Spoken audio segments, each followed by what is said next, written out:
Good evening, everybody, and welcome back to Fallout Windy Wasteland here on the Bear Pen Live on Twitch. And we're going to be diving into our fourth episode here this evening. So we're at our mid-season mark at this point. We'll be carrying on through to the end of March. So we've got another 4 episodes left for you, but we'll be starting to make our first steps away from the kind of tutorial town, as it were, if you look at it from a video game perspective. So, with all that said, though, we'll go ahead and get into introductions here this evening. As you can see, we are down one cast member tonight, and Ari, we hope you start feeling better here soon. I know being sick is rough, and yeah, we are looking forward to having you back next week. But with that, Danny, why don't you go ahead and introduce yourself to everyone here, tell them a little bit about you, where they can find you online, and tell them a little bit about the character you'll be playing here. Hi, I'm Danny Moss. I'm at MXMoss on Twitter and Instagram. I am very tired today, so please forgive me. I'm playing Aiden Ellis. She's a big old bruiser and still hasn't decided what she thinks about the world outside the vault yet. It's concerning. Yeah, it is a whole thing out there on in the wider wasteland, that's for sure. And speaking of Wastelanders, let's go ahead and welcome back Mac. Why don't you go ahead and tell them a little about yourself, and go ahead and tell them a little bit about your character as well that you'll be playing here. Hey everyone, yep, my name is Mac. Don't really have a Twitter handle or anything yet, but you can find me in the Bear Pen, Windy Wasteland. That's where you'll usually find me. I'm playing, as usual, I'm playing Doc. He is a reformed raider / mercenary. He's trying to do right for all the past mistakes that he's done, and looking forward to see where else he can help out in this dark times. Indeed. And Doc's life got a little bit more interesting here in the last session while you were away.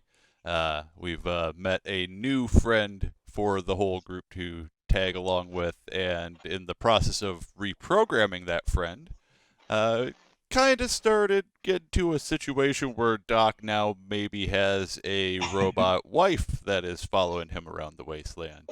And with that in mind, that brings us to our next player. Winter, why don't you go ahead and tell them about yourself and where everybody can find you online, all that good stuff, and then a little bit about the character that you're playing.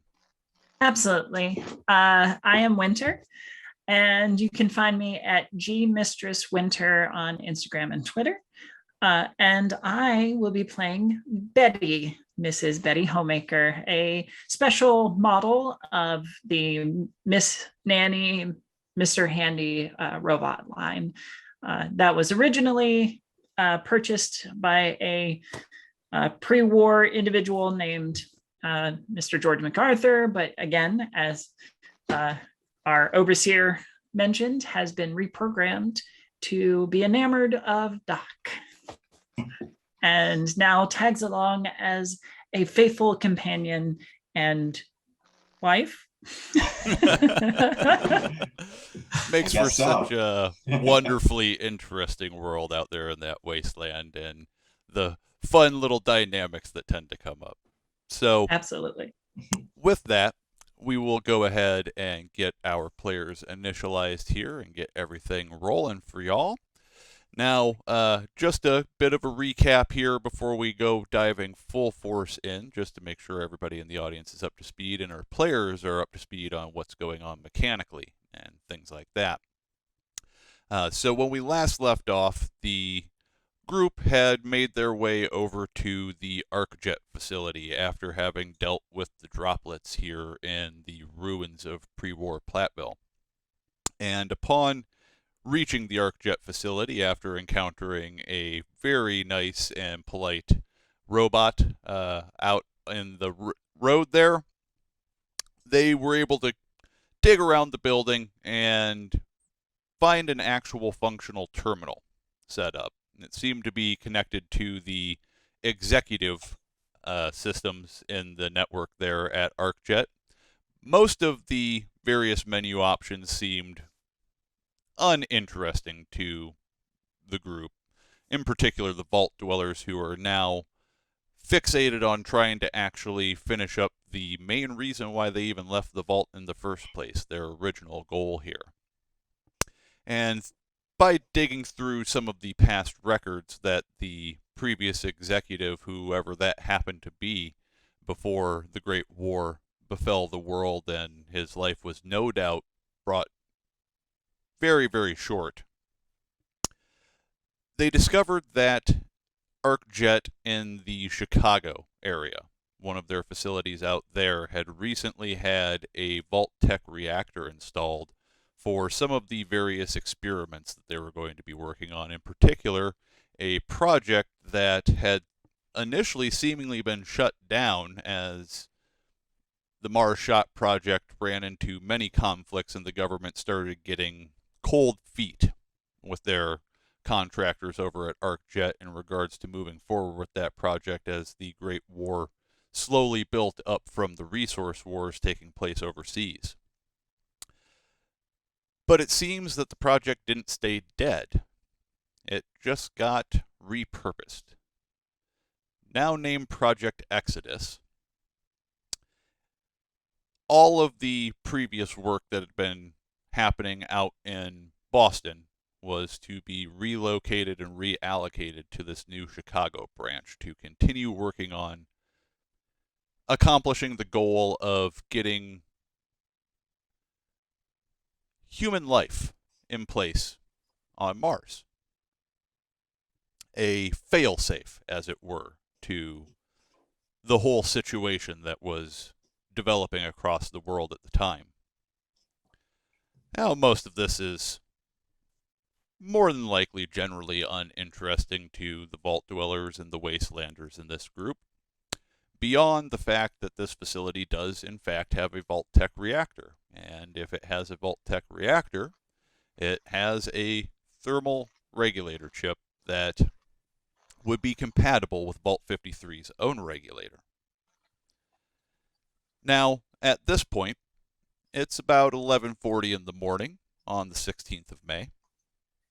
And as a reminder for Aiden, right now Aiden is getting pretty thirsty at this point, fairly parched in the mouth, and you do actually have one fatigue actually at this point, Aiden. Now, as a reminder of how fatigue works, whenever you are able to generate action points by rolling well on a check, you will reduce the amount of action points that you actually generate by the number of fatigue that you have. And for every 2 fatigue that you have, at the start of every scene, you will decrease your hit points by 1, as it slowly starts actually killing you off. So, again, this is primarily caused by thirst, hunger, and exhaustion. And right now, Aiden is a bit thirsty.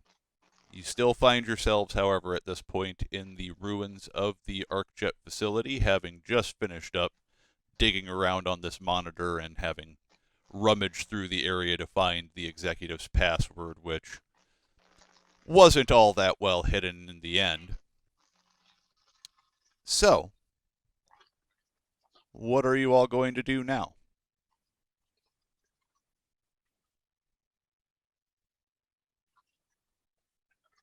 Well, I think given that very heavy hint, I'm probably going to see to the water that I have on me. Yeah, you do have a bit of water on you that you were able to take with you from the vault. Your canteen, I believe, specifically has some purified water in it, correct? Yep. All right. Well, you can absolutely go ahead and take a drink from that. And with it being purified water, it is actually going to be able to remove 2 levels of thirst for you, which is exactly what you have right now. So Aiden will be back down to not having to worry about thirst moving forward here. And I am going to go ahead and make a quick note on my side, because for the simplicity's sake of it all, I'm just tracking all of your various needs myself. So we'll note when you'll start having some issues with thirst again in the future. And as Aiden starts sipping from their canteen, wetting their whistle, what is Doc and Betty up to?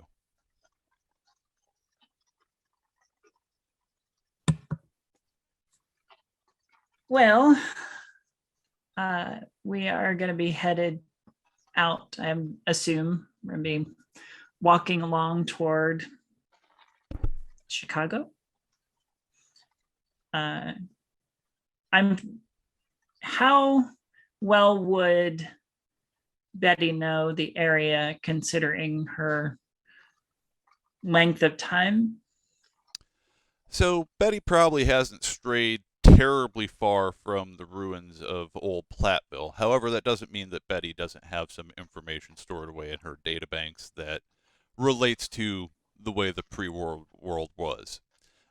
So you would know that it's going to be a fair distance. You're looking at a few, probably a couple weeks travel to get from here to Chicago. On the way, you could pass through any number of pre-war cities. Whether or not there's anything there now post-war beyond just ruins and wasteland, that's hard to say.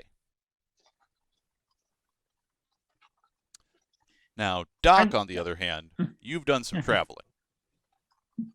So in regards to that question for you, you would realize that there are a few areas in the wider world that you could all go kind of looking into. And for those playing along at home, I will go ahead and pull up the map of the region here. Now, much like in the video games, the map is pertinent to the group in question here. So we're having unmarked and marked locations based on their level of discovery as a group here. Now, they are aware of Vault 53 and the ArcJet facility here, as well as the settlement of Mound View.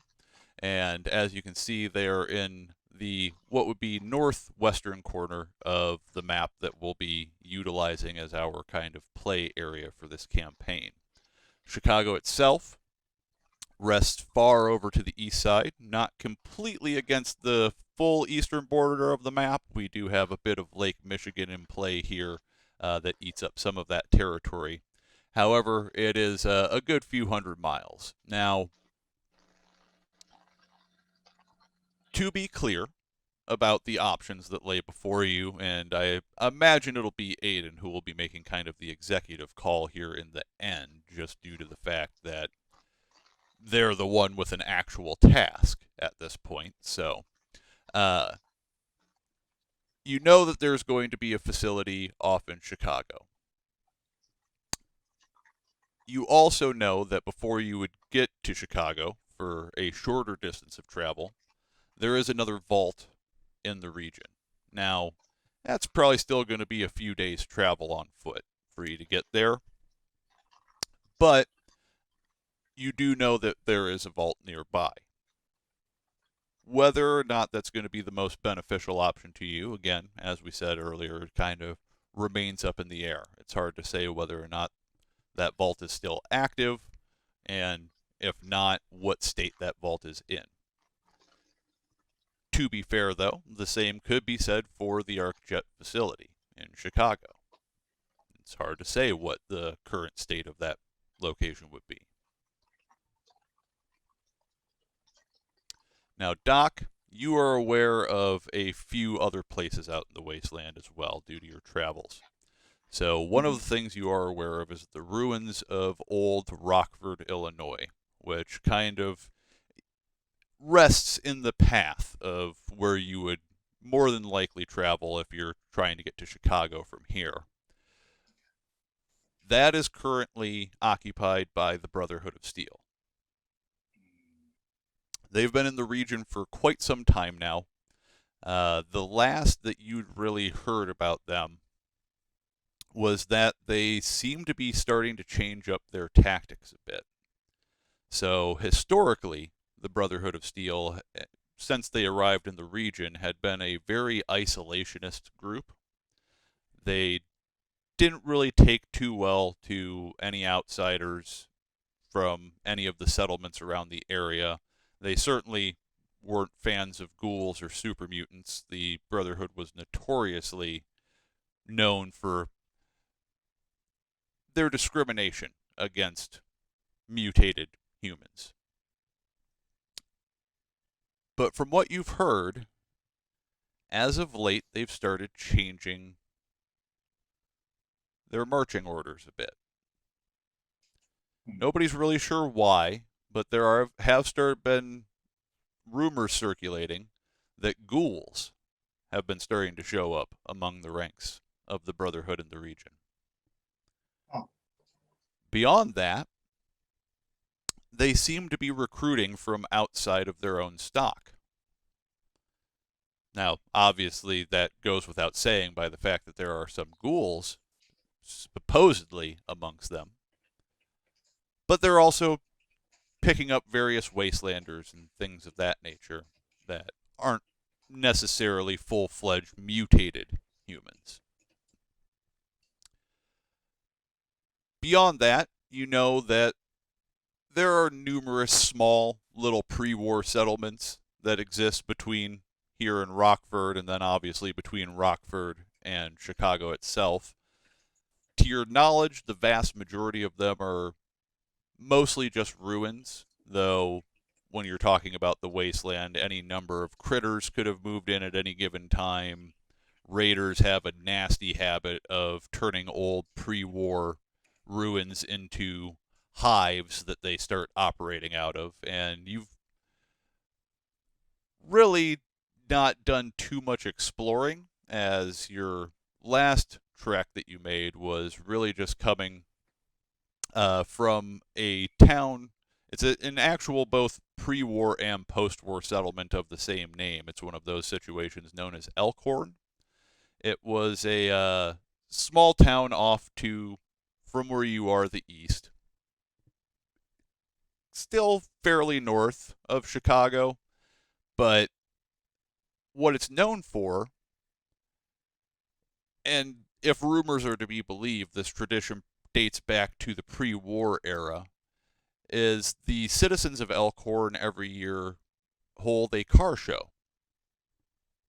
Now, the nature of that car show has changed over the course of time, of course, because it used to be focused on classic automobiles, and people would come and show off their classics. Now it's more of a Wasteland chopper type situation where people show off the crazy vehicles that they've created here in the post-apocalypse. So beyond Rockford and Elkhorn, you're not terribly aware of too many other locations out there. You spent most of your time in the northern regions of the Windy Wasteland.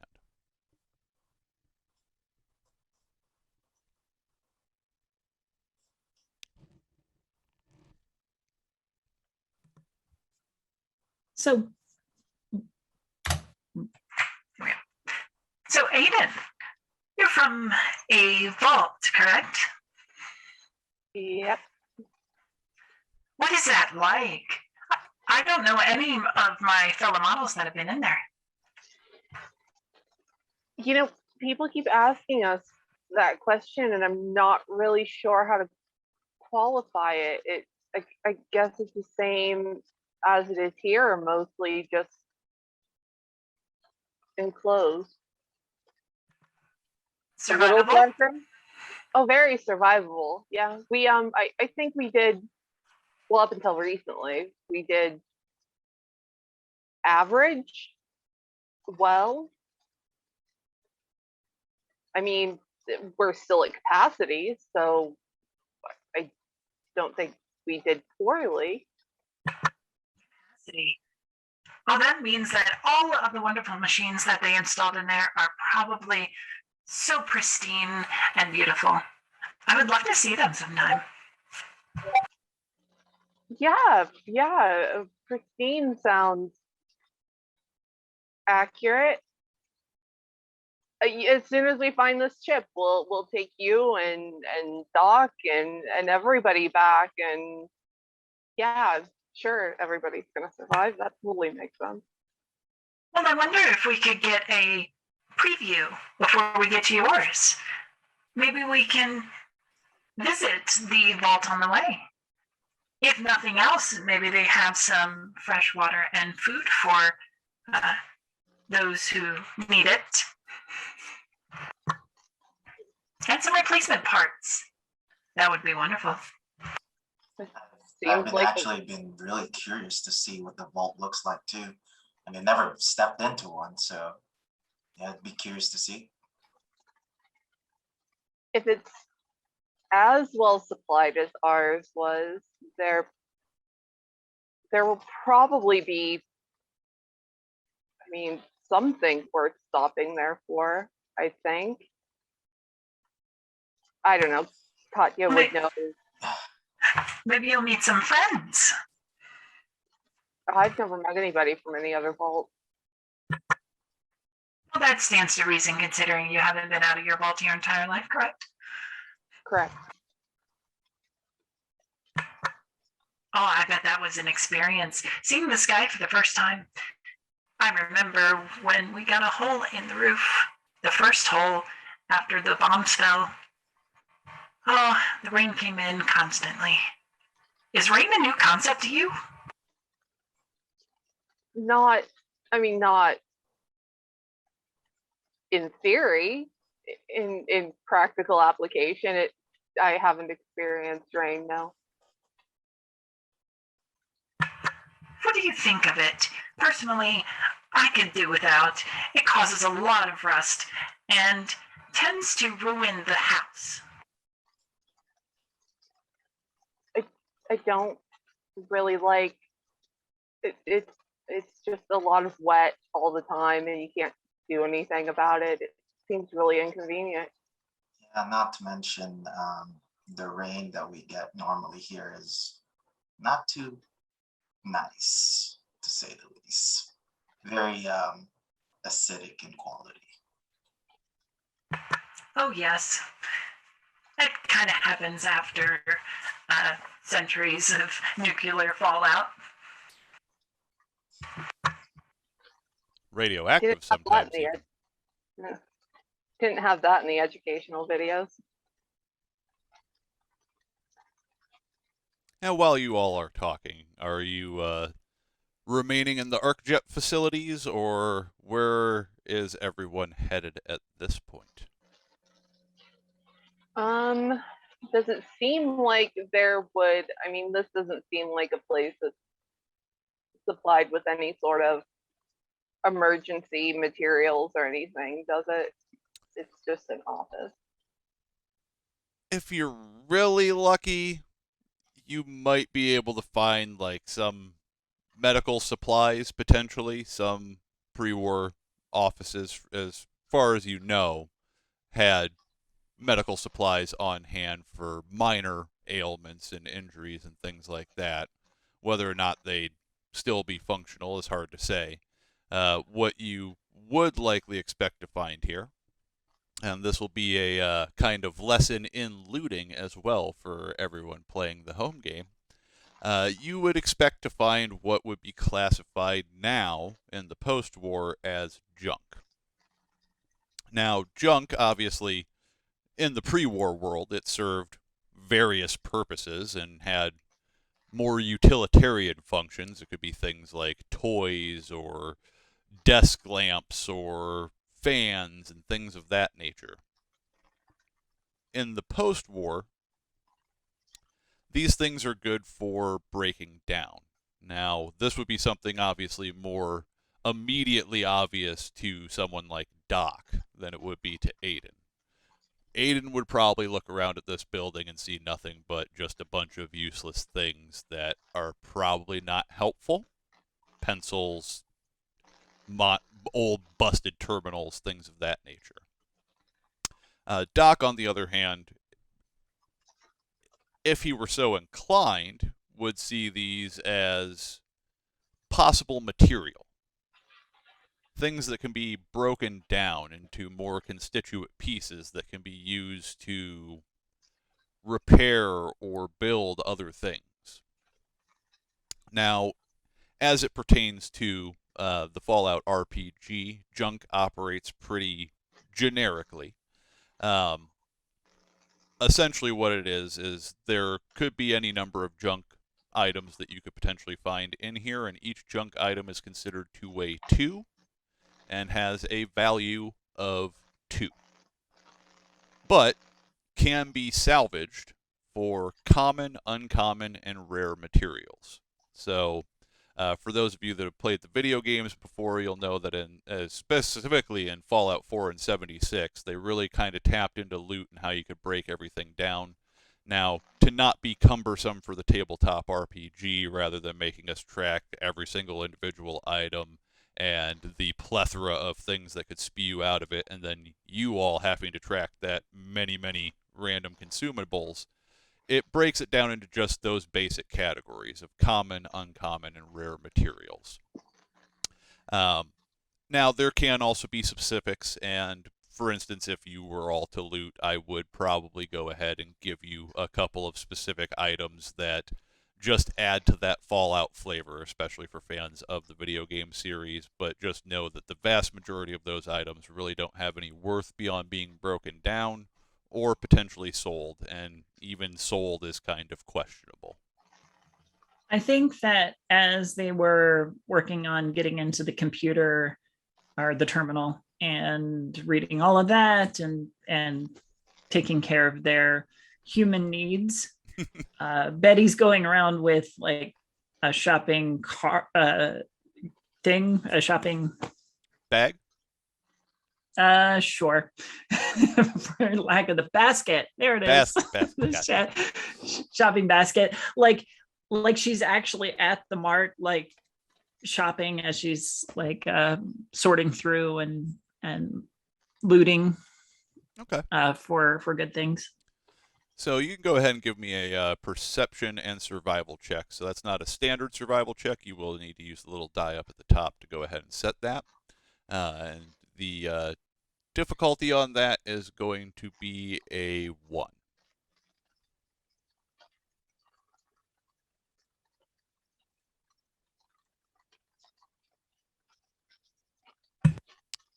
Nothing. All right. And do we want to spend any luck points to re-roll any of those, or? Nope. Okay. So as I think in her mind, or her processor, we'll go with that. In her processor, she's picking out stuff that would be good for home and ignoring the high value items because she can't really afford them currently. Very good, very good. So she's getting just a bit of general stuff here and there. We'll say, despite the lack of success, Betty manages to find 2 junk items that you can add to your inventory there. She finds a small desk fan that she feels would be reasonably priced and a potential nice gift for the house to spice up the office a little bit, as well as a coffee mug.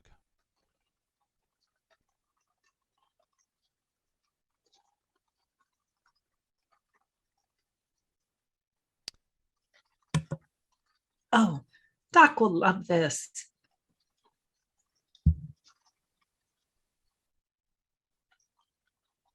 So Betty is kind of whizzing around the area, looking at various objects and stuff in the area and placing a couple into the basket here. What are Doc and Aiden doing here?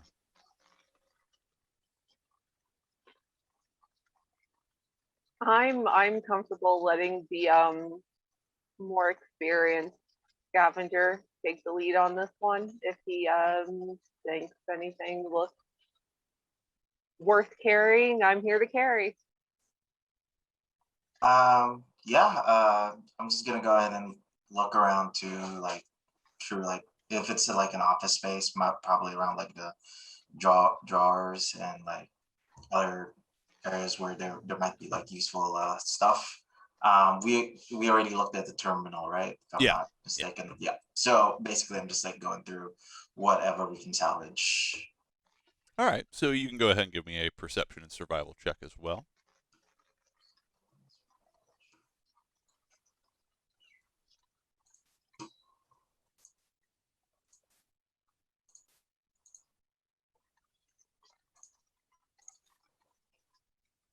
And the number of dice for that would be 2. Yes. Unless you want to spend any action points, of course, to buy additional dice. Good.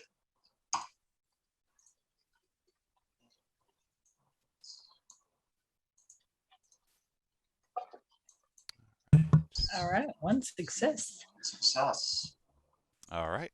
So with a difficulty of 1 on that, that will allow you to get a little bit here. Let me go ahead and... It'll look like a critter of some kind is rolling a die here, but don't worry about that. Don't worry about that until it bites your face off. The blood bug is not actually damaging anybody. It's just being used so that I can facilitate some combat dice here. So you are also able to, after scouring around outside of what Betty ends up picking up, you do find a couple pieces of additional junk that you were able to add to your inventory there. Again, each piece of junk weighs 2. You find a...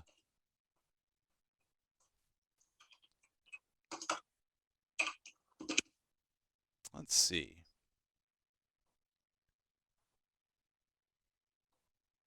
In the break room, you find a old broken coffee machine, and additionally, as you go kind of rummaging through one of the trash cans, you manage to find a couple of empty bottles that will qualify as a single piece of junk.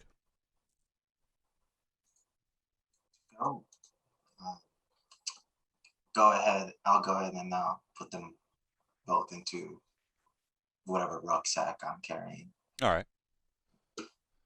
So as you... What was the weight on junk again? 2 per item. Okay, thank you.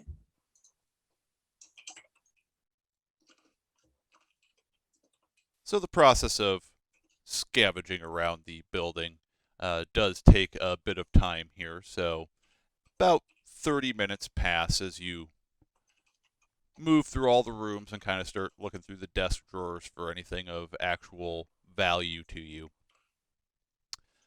With that said, let me just get a double check, make sure nobody's going to hit any marks here. Nope. All right, you're all still good on thirst and hunger. And that'll bring you down to the main doors to the ArcJet facility back into the lobby area at that point. Now, obviously, heading out into the Wasteland to any of these potential locations that you could go to, since none of them are terribly, terribly close. In particular, the 2 humans of the group who are in need of things like food and water and sleep, you're going to need some supplies, obviously, to really make it out there. Now, as we mentioned, there are a couple of locations around the city of Platteville ruins that you still haven't necessarily investigated yet that could have potential useful things at them.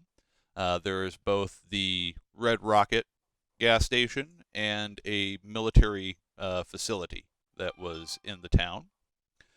Beyond that, you do also have, obviously, the ability to head into town and talk to the various local traders. Now, admittedly, none of you at this point have a ton of stuff that you could potentially sell. So you could obviously take the opportunity to go do a little bit of scavenging, or if you're feeling that maybe the caps that you currently have among you after dealing with the droplets is going to be enough to get the supplies you're hoping to have for out on the road, then you could always just head right into town and start looking into gathering up some supplies.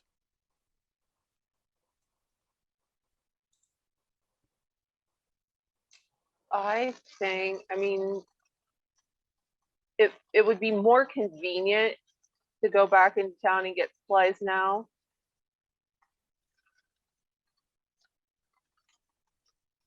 So I'm kind of thinking we maybe head that way and hope that Doc is maybe good at bartering. I have 1 rank in bartering, so Hey, it's better than me. I will try. Oh, don't worry. It is part of my programming to be able to negotiate deals. Betty, you just keep getting better and better.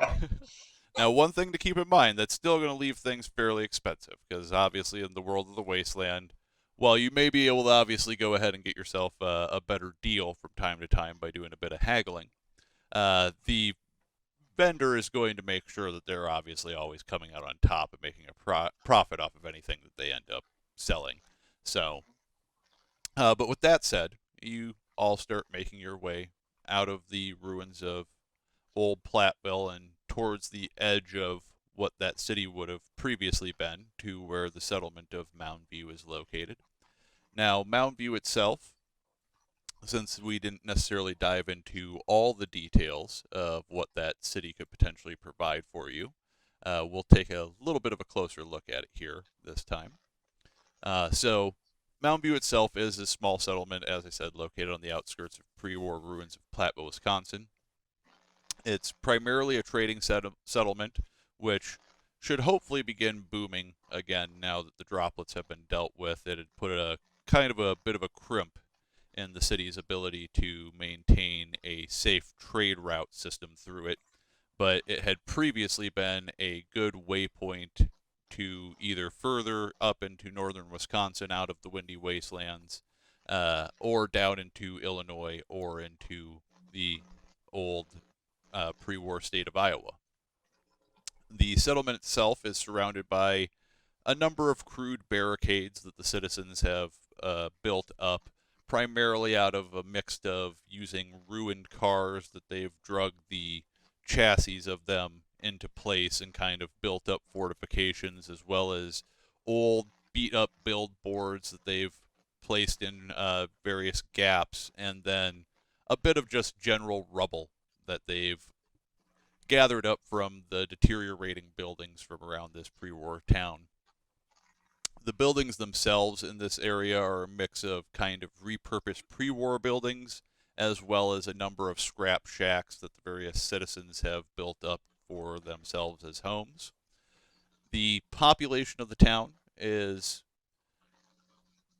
about 50 or so individuals that live there. The vast majority of them do things like raise Brahmin or grow various crops. So it's kind of a breadbasket town, essentially, that provides mostly food in regards to its trade to bring in other things. There are, however, a few notable locations around town. Doc, at this point, you'd be aware of all of them, as would you, Betty, because you've encountered the settlement before, even though you do a lot of your day-to-day operations within the pre-war Platteville ruins. So there is obviously the sheriff's office. That is one we actually did touch on with the vault dwellers and everybody else already. There's also Jeb's General Goods, the Mound View Inn, the Poseidon Tavern, and Hubert's Clinic. So Mound View Inn is one of the repurposed buildings in the town. It went by the exact same name in the pre-war. It was the Mound View Inn, and so it's just maintained that name due to the sign out front. And that is run by a Mary Haskins. And then, obviously, Jebediah Johnson runs Jeb's General Goods, which operates out of a pre-war building that was some kind of store, you would guess.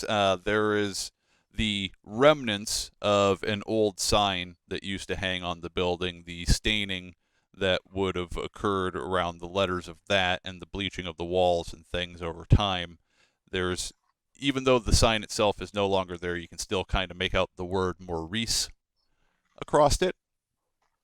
The Poseidon Tavern actually is located in a pre-war gas station. It's a Poseidon Energy gas station as opposed to a Red Rocket gas station, so the town did have a couple of gas stations in the pre-war. It was a semi-decent town since it did have a, Commonwealth University that was operating out of here. Then there's Hubert's Clinic, which is run by Hubert Williams. He's a general Wasteland doctor, offers fairly decent rates for treatment and things of that nature if you run into any problems. And most of the time, he tends to have at least a little bit of an extra stock of some various meds and chems that can be of use, though what his supply looks like at this point is probably a little hard to say since the trade caravans haven't really been coming into town so much. So he's been rationing a bit more and is probably getting towards the end of his stock. But that same can be said for most of the shops in the town outside of the actual tavern, which serves both beverages and food.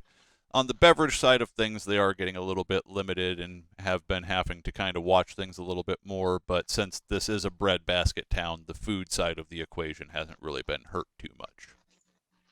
So, with that in mind, and the fact that there are a few places that you can head to, where is everybody wanting to head first? Or do folks have different locations that they want to head to here?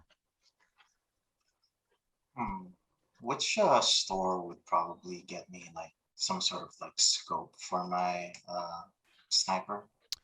If there is a store that would have that.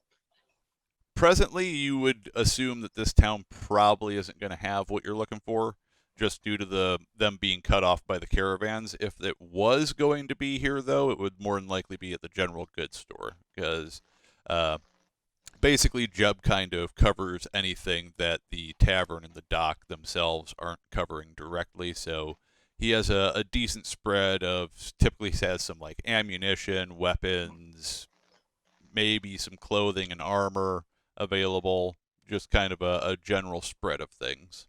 Okay. Doc would probably head over there to the general goods store, and also maybe like, I would assume the dock in town would probably have some steam packs for sale. Yeah, if he still has some stock, he usually tends to have a few extra chems like stim packs and Radaway and Radex. Yeah, I'd probably stoop by there. I mean, like, just to be on the safe side. And Doc always likes, carrying a few medicine just in case. All right. And what's Aiden looking for in this situation? Most logically, food and water. I think in terms of equipment, let me actually look before I say something. Maybe a little bit of extra ammo. Okay. So you'd be looking to, namely, try to head to the tavern and to the general goods store.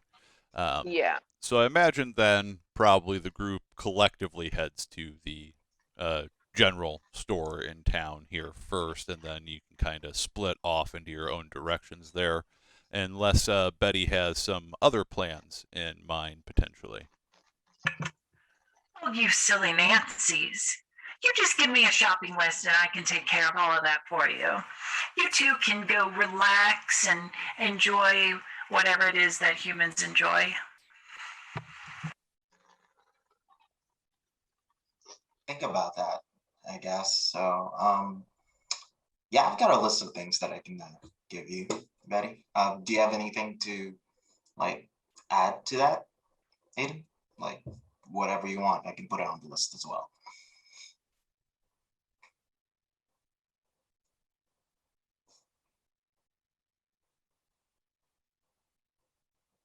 Anything specific in mind, Aiden? Oh, I really like touching the equipment myself before it goes in my bag, so I know that it has that it's sturdy, that it's right. So I think I'd rather go and take care of my equipment if Betty doesn't mind the company. Oh, not at all. We can gossip. How about we all three of us go together, so that way we can just like hit whatever stores we need. Oh, I really must protest. You've had a long, hard day. You should really go and rest. I will take care of this for you. Oh, that's okay. I'll keep you company as well. So. All right. Of course, big man. So the group goes ahead and heads off in the direction of Jebediah's general goods here. Now, there are a few different things. Basically, the way that shopping works when you're dealing with a merchant, most of the items in the game have a rarity rating associated to them. Now, that comes into play once you get to the haggling portion of things. And before that, though, rarity also has the effect that different traders will have a different maximum rarity of item that they can potentially actually have in their inventory. So these are kind of broken down by category. So I will go ahead and list off the various categories that are available here at Jebediah's, and then based on that, if anyone's interested in one of those categories, I can let you know which page in the book to be looking at and what rarity levels you can be working with to get potential gear that you're looking for, since there is lots and lots of gear potential items in this game. So what they have here at Jeb's General Store would be ammo, small guns, melee weapons, clothing, and miscellaneous items. So I'm looking for a little bit more ammo. All right, so you'll want to look at page 91 of the core book, and the maximum rarity for ammunition that you can use right now is a rarity 1. So 0 and 1 are both potentially available. Okay.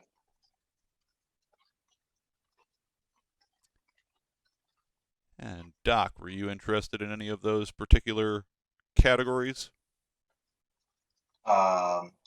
Yeah, I would like to look up for some ammunition as well, preferably some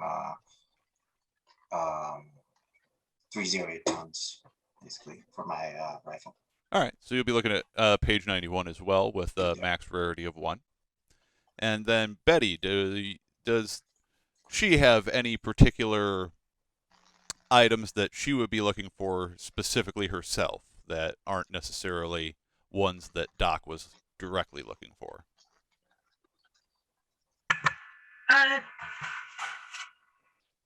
No, there's nothing specific that Betty needs at the current time. Yeah. And I think she only has I think I only have 10 caps to my name. So Gotcha. something like that. Yeah, that does make it a little trickier to find stuff. Yep. So I will assist Doc in the shopping. Carry around my little shopping basket. Well, I can give you some caps if you don't mind going to the clinic, I guess, to buy a few steam packs.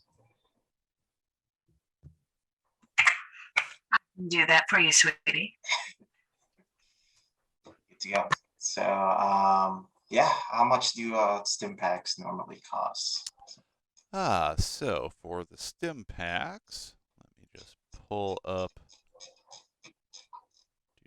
It'll be page 164.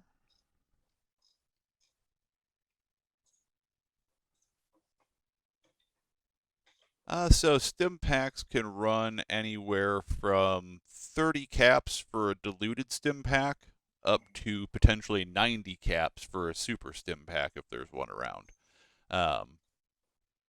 So yeah, there's a bit of a price range. Right now, well, I don't want to like just use up all my money on stim packs, so I'd probably give Betty maybe about like I want to say 60 caps. That And let should me be just enough for double like. check your character because I may have forgotten to jot down. You got paid last session. Mhm. It says here I have 131 caps. Okay, I do believe that is correct. So yeah, I'll here you go, Betty. I'll give you some about like 60 caps. Go ahead and see if you can find some Steam packs for us. Will do, husband. I will be back shortly.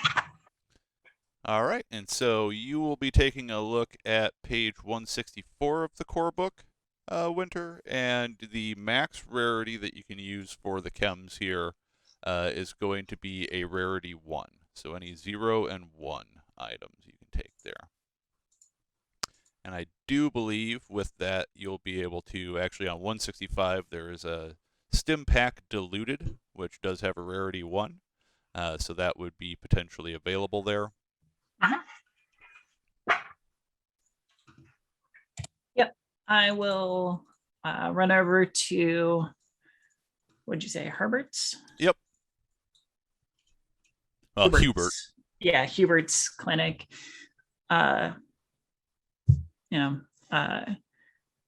at the door with my pincer. It's open. You can come on in. You hear a faint voice from inside. Good afternoon, Doctor. Oh, good afternoon. I don't normally see robots in my shop here. What can I do for you today, young lady? Oh, me and my man have wandered into town, and we were looking for some medicines to take on the road with us. Of course. Yes, absolutely. It's a good idea to keep a little bit of medicine on you when you're traveling out on the roads out there.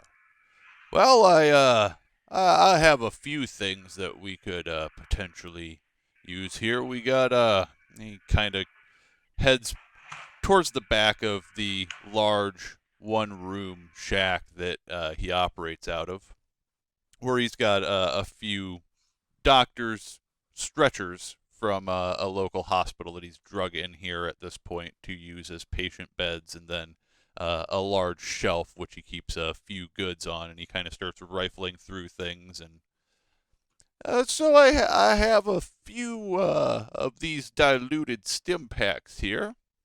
They're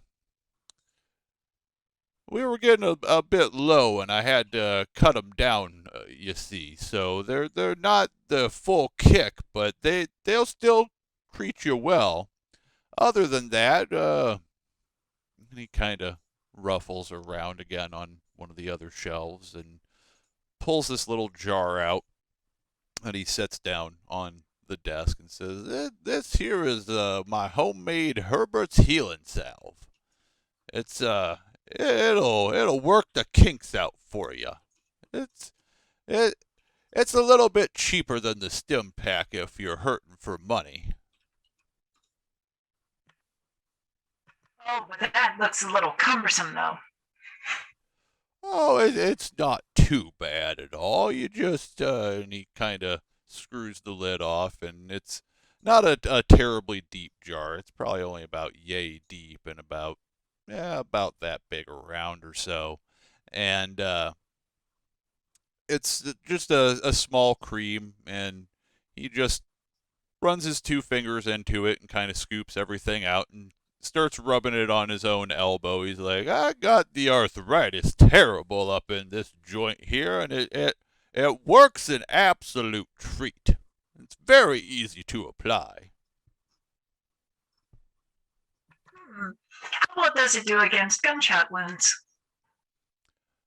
Well, I mean, it's not gonna stitch you fully back together, but it could keep you going. I'm sure. It has a bit of a kick to it. Do you have any clinical trials that you have, any reports from clinical trials? Well, I mean, I've been using it now for the past 10 years or so, and like I said, it works a treat for the joints, and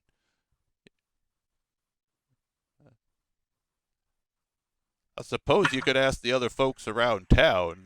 There's a few of them that buy this from time to time. Hmm. Well, that is very intriguing. How about I make you a deal? 2 diluted stim packs and a vial of your cream for 60 caps.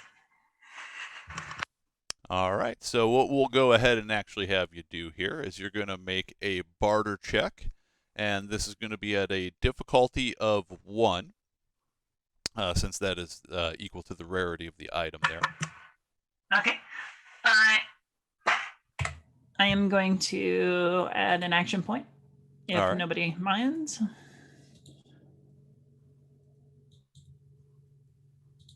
That'll bring you down to 4 action points left amongst the group there.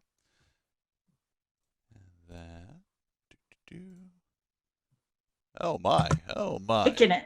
All right. So we got a total of 3 successes there. All right, so that's going to bring the action points actually back up again. So you'll actually be back up to 6 as a group here once again.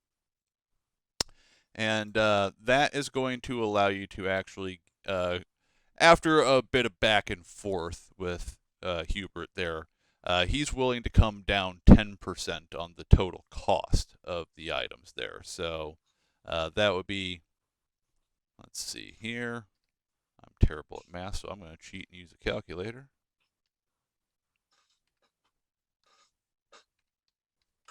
The lowest you managed to talk him down to is 72 caps.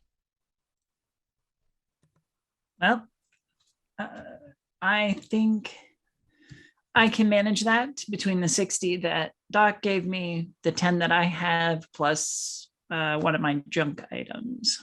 Absolutely, yes. You are more than able to barter the items that you actually have as well.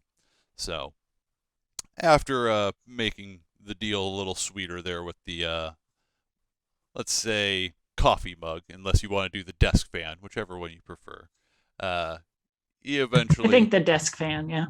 Okay. I would love that for the desk there. That would be fantastic. We got ourselves a deal here, Missy. And you can go ahead and add 2 diluted stim packs and 1 healing salve to your inventory there. Both of those don't have any weight associated to them. They're less than 1. And if you wanted to be able to make just note of it on your sheet, the healing salve will heal 2 HP instantaneously, as will the diluted stim packs.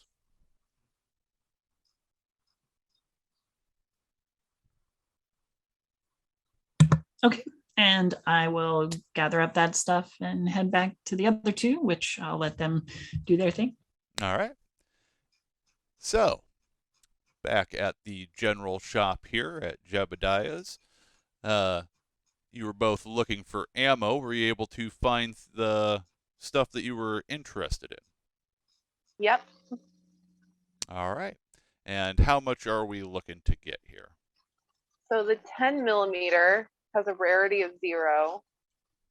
And I'm thinking, since Katya and I both use that, maybe overshot it a little bit and see if we can get like 16 rounds to split between the 2 of us. Okay. Depending on price, that might come down drastically. So let me do a quick check here.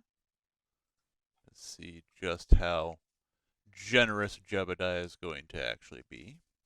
I can sweeten the pot a little bit because I have 38 rounds, and a pipe gun that I'm never going to use.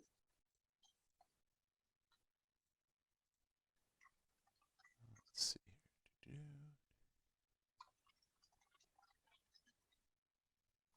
Okay, so he is presently willing with the 10 millimeter to do 10 rounds for every 2 caps. Okay. Or I'm sorry, I messed that up. So he has 10 rounds available in his stock, and they are 2 caps each. That is how that is supposed to work.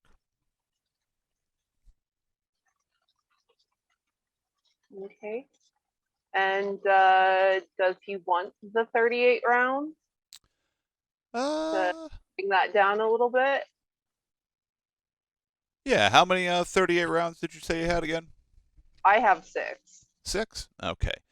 So he'd be willing to bring it down 1 cap each of those rounds. So I'll just take everything he's got. all right, taking all of the 10 millimeter and selling off all the 38.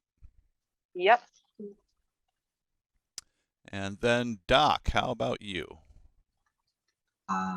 Yeah, I'm also looking at buying ammunition. I'm trying to get 10 rounds of 308. All right, let's see how many he actually has available here.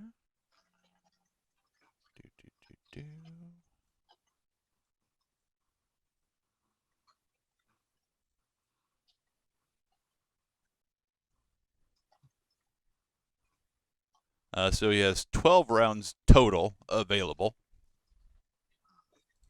So I'll probably try to get all of them. And also I can also want to try my luck and sweeten the pot. I do have a slightly used coffee machine on if he's willing to take that. And I'm trying to go ahead and do a barter with him. All right. Well, he will go ahead and take the coffee machine since he is the general goods store there. That's not a problem for him at all. And then yeah, go ahead and make your barter check, and that'll just be that'll be on a difficulty of 1.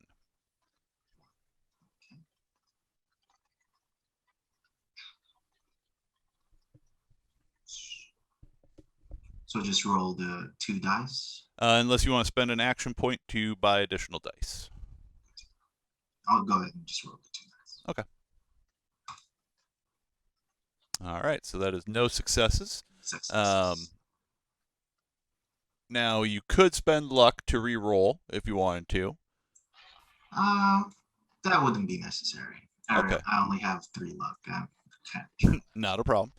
So with that, after you kind of haggle back and forth with Jebediah a little bit, you eventually get him talked into 35 caps for the full transaction.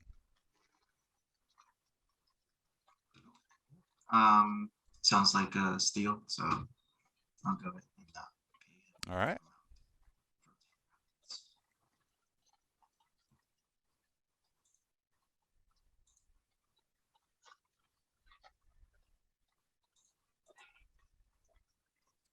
And then let me just make a note on his goods that he is out of 10 millimeter and 308.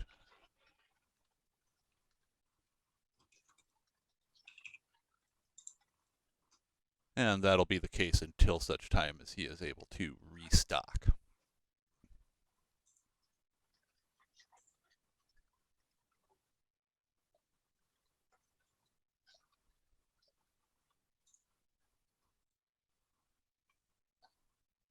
All right, so you've managed to get your hands on some ammunition, and Betty has managed to get the healing items that we were looking into grabbing there from the dock as you all convene back out on the street outside. Was there anything else in town that you were hoping to accomplish here? Water and food ration something that'll travel. Absolutely, absolutely. So for that, you're going to want to head over and see Jenny Walsh at the Poseidon Tavern. That's where pretty much all of the food and drink facets of the town are handled at here. Mm-hmm. Now, Jenny has a few things available there. So for food, you're going to want to jump to page 149 of the core book. And for food, the maximum rarity that she currently has available is 0. So it is very limited stock on that at the moment. Beverages, she still does have a rarity 2. She's been trying to ration and keep a supply of a few different types of beverages on hand and available. And beverages will be page 160 when we get to that. But we'll worry about the food first.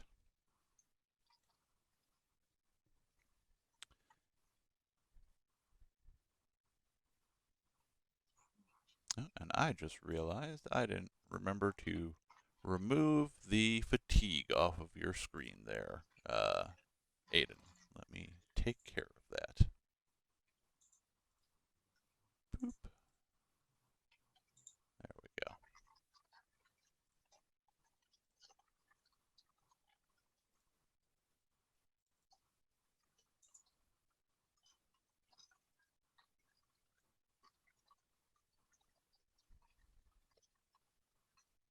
So it looks like our best option here is weird animal meat. There's also canned dog food.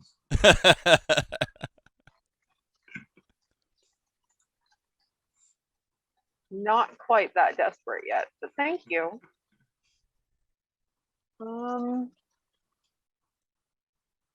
Yeah. Say the word and I'll cook it all up for you in a wonderful meatloaf.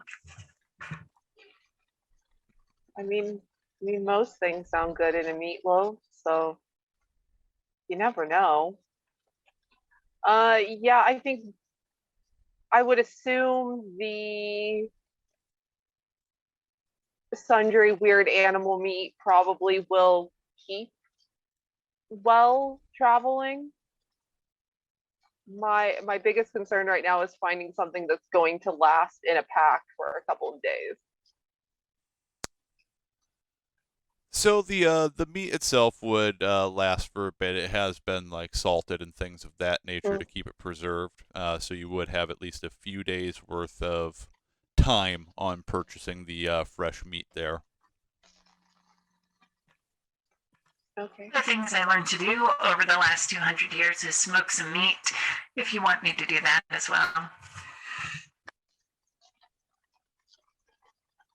mean, it wouldn't hurt. In the Wasteland, definitely not. Make you some jerky. In fact, I have that scroll from earlier.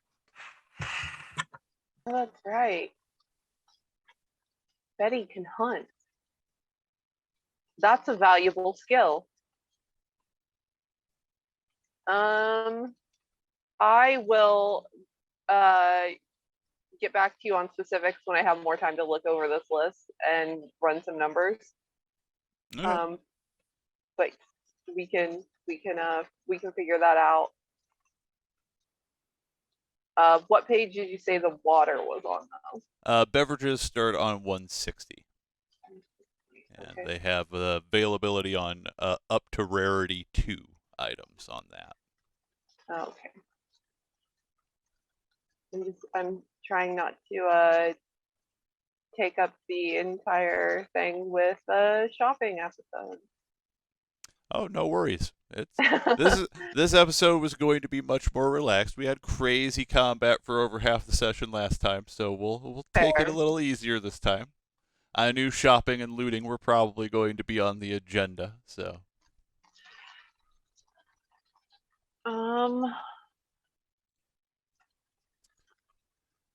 Man, the purified water is that's pricey, but I feel like we should probably have one regardless, and then a couple of the dirty water, if that is doable. And if not, then we'll just get the dirty water, because Aiden totally knows how to do great math and handle money well. So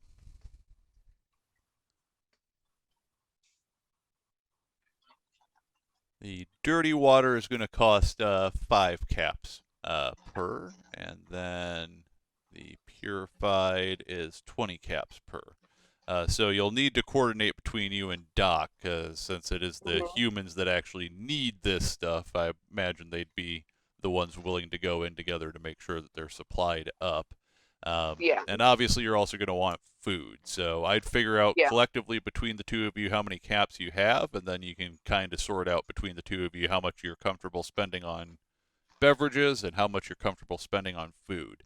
Now, one thing I will also obviously point out is that you can go much longer without food than you can without water, just like it works in real life. And also, just so that you're both aware, by the time you finish up your shopping excursion, both of you will be to the point where you are moving to the first tier of thirst. Now, with that, thirst at the second tier, I should say, doesn't actually give you any fatigue. So you wouldn't have to drink right away, but you would be starting to feel parched by the point that you're done shopping here.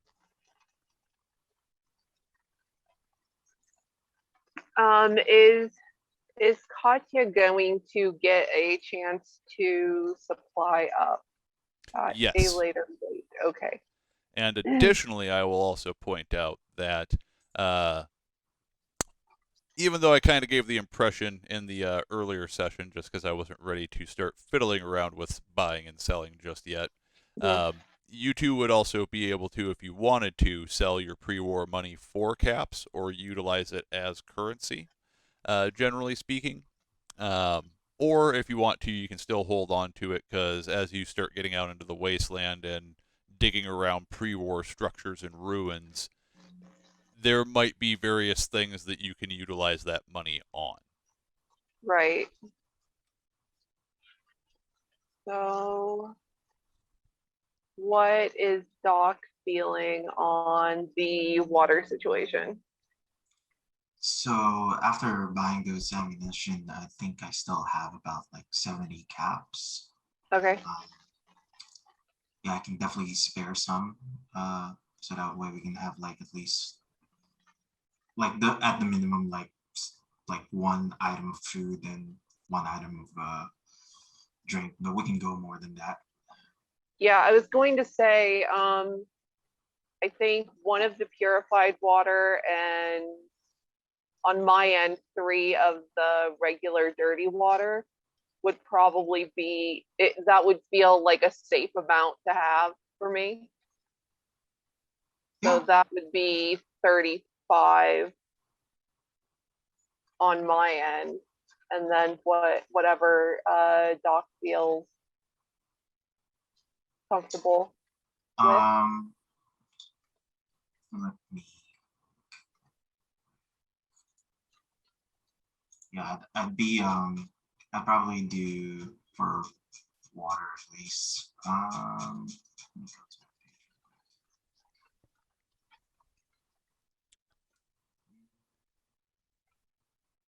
And for the purposes of being able to understand which is more valuable in any given situation, the dirty water, when you drink it, it will move you back 1 tier on the thirst track, whereas purified water will move you back 2 tiers.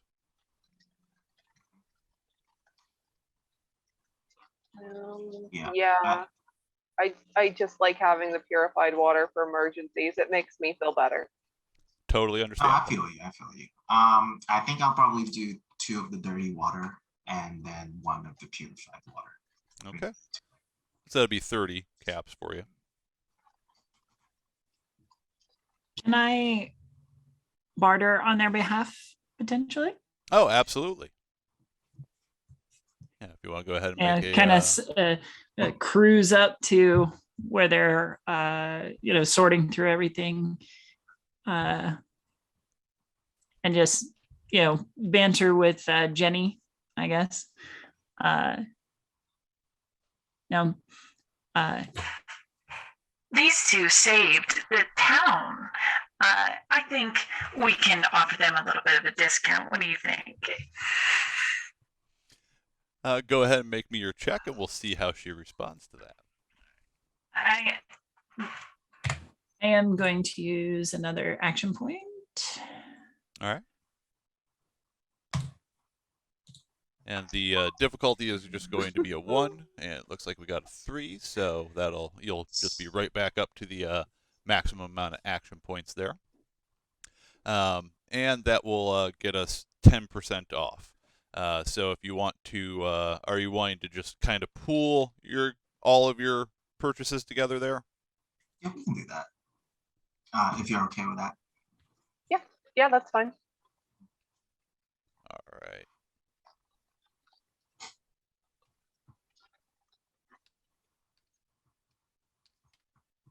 So that'll come out to 59 caps total between the two of you for the whole purchase of the water side of the equation. Now, if we want, because we can go ahead and keep Betty's barter in place here. Do you guys want to go ahead and grab a little bit of food with that and also get the discount that Betty will have worked up for you in the single transaction? Yeah, I think. Yeah. Mhm. Okay. Go ahead and decide there on what food items you'd be interested in. They do have a few things available, obviously. It's not, like you said, it's not that great, but there is a bit of food. And that does include the pre-war items that are potentially available in there as well. So you could be looking at things like Fancy Lad snack cakes and things of that nature. Dandy Boy apples, probably too. Salisbury steak. Sugar bombs. For ease of not knowing what most of these things are, Aiden's kind of gonna just scoot behind Doc a little bit and let him take the lead on it. All right. That's totally understandable. I recommend the Blanco mac and cheese. Maybe mix in some of the cram. It is delicious when lightly toasted. I want to trust you on that. I really do. Well, I can tell you your robot is not malfunctioning. I don't know. As far as I know, maybe robots can taste things. My sensors are specifically tuned to be able to test food and make sure that it is edible and tasty to humans. It looks like one of the members of our audience is recommending sugar bombs with some Nuka-Cola to wash them down. Is that... Cool. Is that like a Mentos and Coke? Not quite. It would be like having Frosted Flakes with Coke. Gross. Yeah, even I'm not that adventurous. Lots and lots of sugar. Yeah, that's All a the lot of sugar.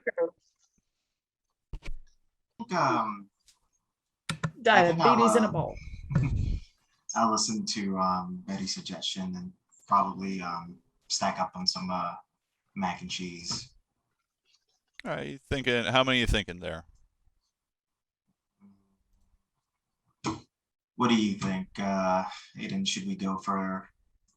I'm saying like maybe 2 packs each. Maybe give like 4 packs of mac and cheese. I think food might be easier to come across in the wild than water, but it's always good to have a backup. Right. Yeah, that'll go about 40 our cost, but like maybe like 36 if my math is correct, if we're still doing the 10%. Well, it'll be 10% off the grand total. Oh, for the grand total. Yeah. So yeah, so I mean, we could always like take more jobs if we're like short on cash anyway. So, or maybe like keep our caps in case we find something more important to buy. Either way, 2 or 4, it's fine with me. Let's maybe start with 2. 2, And just yeah, and let Betty do her thing. okay.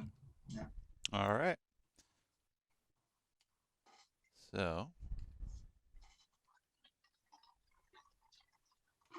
that's going to come out to 77 caps total between the two of you for the food and all of the water. 77. And do you just want to divide the cost for both of us? Yeah, let me do Be about 38 for each of you. It'd be 38 for one and 39 for the other. I'll take the 39. No. All right. And you can add that on into your list of items there. So the mac and cheese has no weight. And then I believe the water might... Nope. Water is also no weight item for you. So it won't add anything to your weight calculations, but...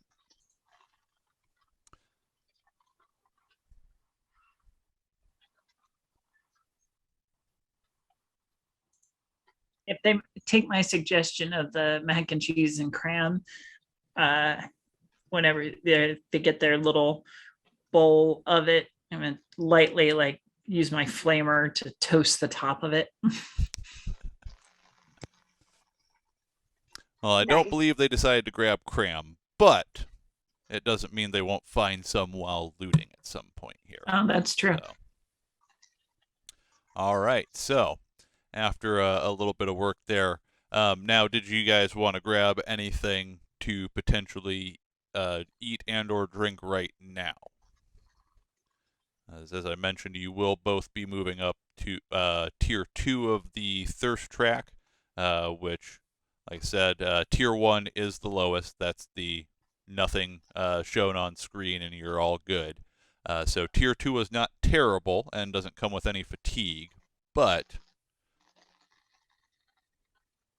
Yeah, I think it's probably a smart idea to stop and do that before we head out. All right. Well, as part of Betty's argument about how you save the town, Jenny does take that into consideration and says, you can each have one on the house. And she slides each of you a dirty water. Hey, that works. That's nice. All right.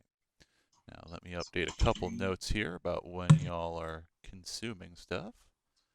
And Yay, I'm useful.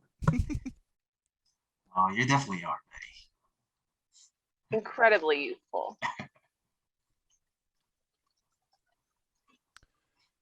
And then could each of you, Aiden and Doc, roll me a single combat die?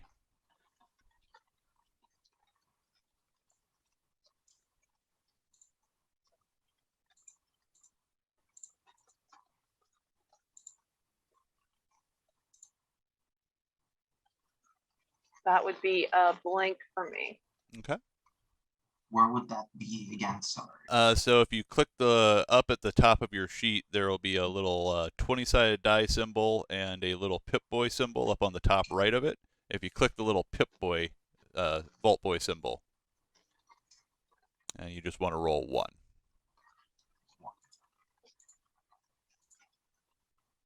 All right, perfect. So you both lucked out, and the dirty water didn't happen to be irradiated, so you managed to clear off your thirst tracks here without any actual problem. Now, at this point, it's pushing towards 1 in the afternoon here in the settlement of Mound View. You could obviously try to get yourselves out on the road here right away if that is what you would like to do, or if you're thinking that it's a little too late in the day to start venturing out into the wasteland itself, you could also potentially take the opportunity to go loot some of the locations around the Platteville ruins before heading out and see if you can't make yourselves a little bit more money and maybe even get a few more supplies before you end up heading out of town. Of course, that would also mean potentially getting a room for the evening at the hotel. Now, I can tell you that the Mound View Inn charges 10 caps per night for a private room, for each individual private room, or 5 caps a night for the kind of open public hostel room that they also have available. So just various bits and bobs to consider. Okay. I'm down for some looting. Yeah, I'm okay with looting too, and also 1 p.m. is not too late. I think if we can also hit the road too. I suggest we stop by the Red Rocket. We could make a little pit stop and see what they have on sale. That's also, yeah, sounds good. All right, so to the Red Rocket we are going to head, and that'll be a brief little walk through the town here, so it'll probably be about maybe 1 o'clock by the time you'll actually reach the Red Rocket station itself. We've headed over to the Red Rocket fuel station, which, as you can see on the map there, is in the northern quadrant of the pre-war ruins of Platteville, just a little ways north and west from where the ArcJet facility itself was. So as you trail back through the city streets there, you do end up passing by the ArcJet facility again, and then after a few more blocks off in the distance, you see this large Red Rocket statue that is prominently displayed at every Red Rocket fuel station out there. So it makes the landmarks pretty easy to discern from a distance, unless obviously, of course, you're within the midst of the ruins themselves, then it can be a little hard to pick them out until you get a little bit closer. But from any kind of normal vantage point as you're out scouting about, you should be able to pick these out pretty easily. Now, the Red Rocket Station is not a huge, massive facility by any stretch of the imagination.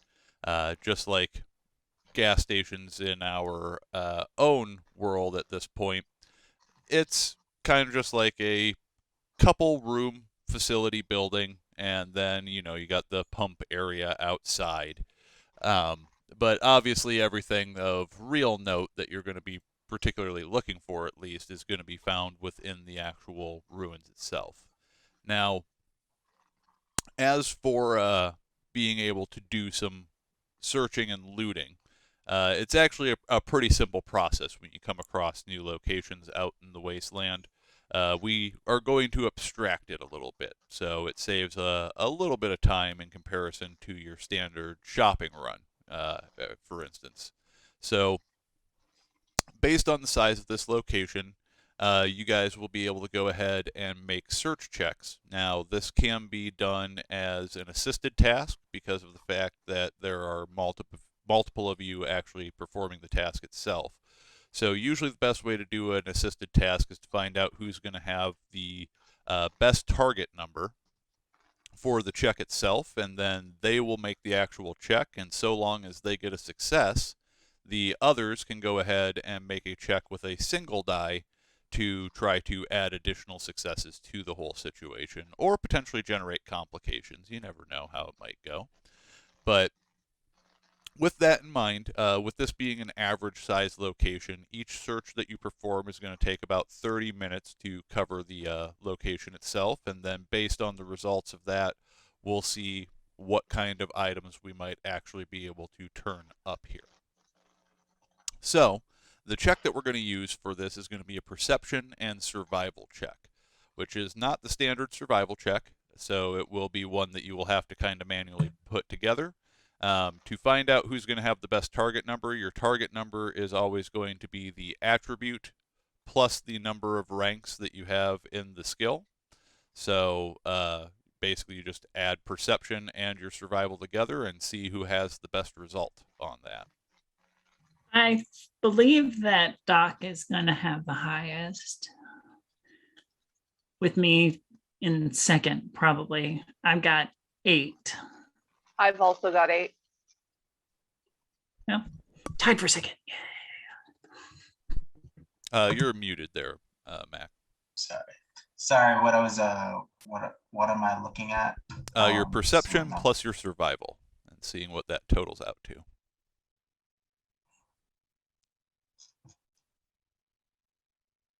Perception and survival.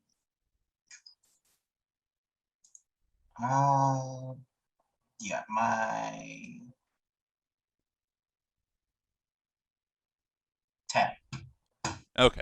So yeah, you are going to have the best out of the group there, so it would make most sense for you to go ahead and make the actual check itself. So for doing that, since this is a kind of non-standard check, you'll click the little D20 die up in the top right corner of the character sheet. You'll select Perception as the attribute, then Survival as the skill. If Survival is a tag skill for you, you'll also note that it is a tag skill, or if it's not, then let it know it's not a tag skill. And then you're going to roll a minimum of 2 dice, but if you want, you can spend an action point to get a 3rd die. Is everyone okay with me spending 1 action point for that? Yep. All right. Turn that to 3, and I'll go ahead and submit. And I will update the action points here real quick. Ooh. Boom. And So I have 1 success and what I think is a complication. yep, you do have a complication on that, but that does also mean that the other players will be able to go ahead and roll their 1d20 as well.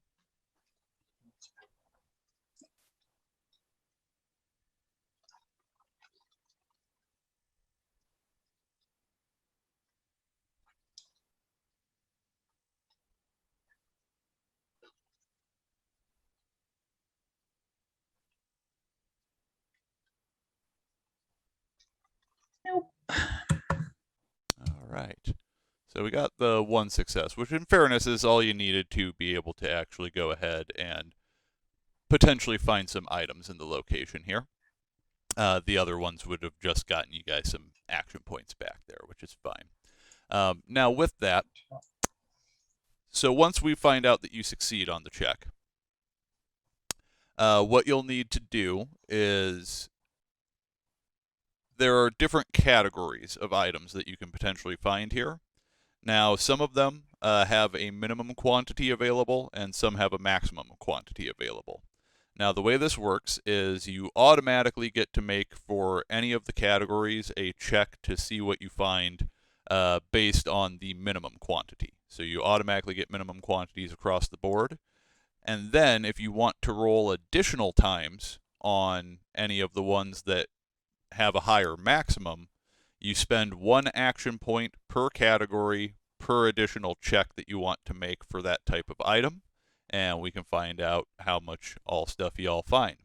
So since each of you were involved in the search, you'll all have an opportunity to potentially roll on whatever lists that you want here, and I will go ahead and rattle off what ones are available in the Red Rocket here. So there is a food category. The minimum on that is 0, so unfortunately there are no checks available unless you spend action points, with a maximum of 3. Beverages are also available with the same minimum and maximum, so no initial roll, but there is the ability to make some action point spends.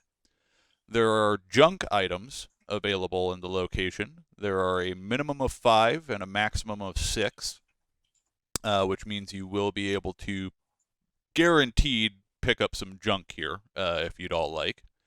And then there is the Oddities category. It's Oddities and Valuables, which there is a minimum of 0 and a maximum of 1 available in the location.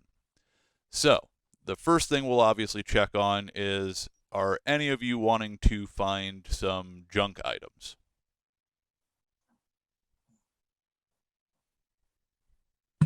Sure. Yeah. All right. Since we know that 5 can be done at least, we'll go ahead. After I do each check and produce a result for you, just let me know if you want to grab any more off of that, because you can make up to 5 checks without spending any action points, or if anyone else wants to jump in and grab some junk as well. So the first thing that you find there is a plastic pumpkin that was set up on the counter of the gas station itself. And was out for the fact that Halloween was coming up in the pre-war world right when the Great War broke out. So Halloween decorations do tend to be fairly common amongst the ruins. But you can grab yourself a plastic pumpkin. And would you like? I'm gonna pick it up and almost use it as like a shopping basket. Start using that. Or trick or treating for junk. And Mac or Danny, did either Doc or Aiden want to jump in and grab any junk as well? I'm good on the junk. Good on the junk? I think I'm good. Okay. I think I'm good. And how many more is Betty thinking of picking up here?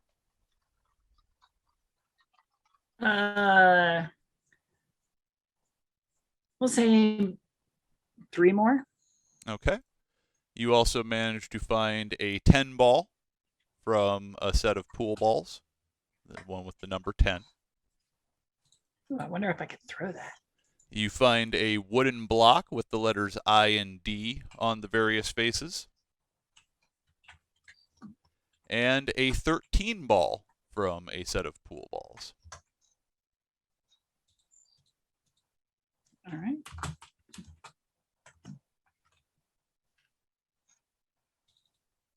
Okay. All right. So that'll be 3 off of that. Let me just go ahead and denote that.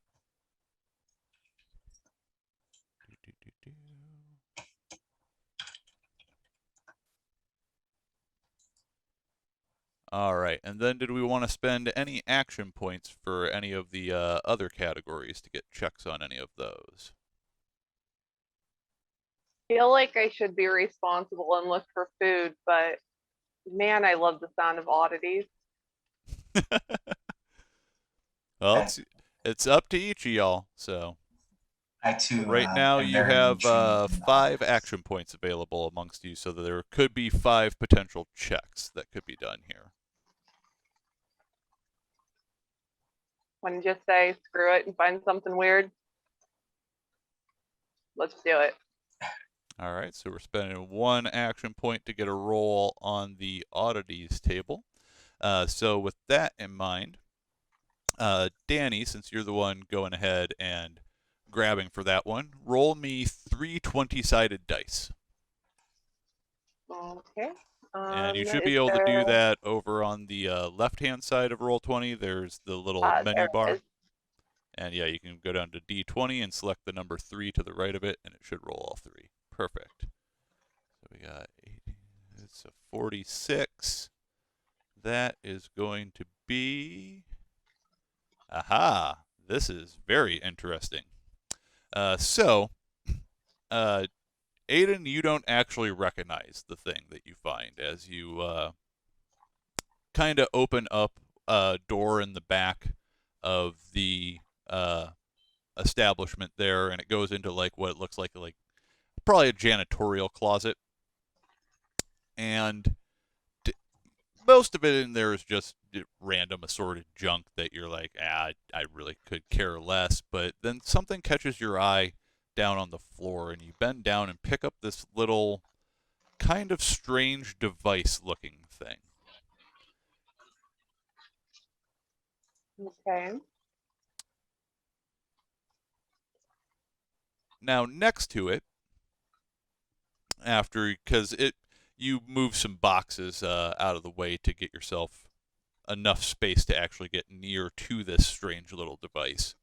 You do see a skeletal corpse on the floor. So there had been somebody, more than likely during the days of the pre-war, who had been holed up in here and hiding from the looks of it, since they were tucked back behind some boxes. Either that or somebody stashed a body.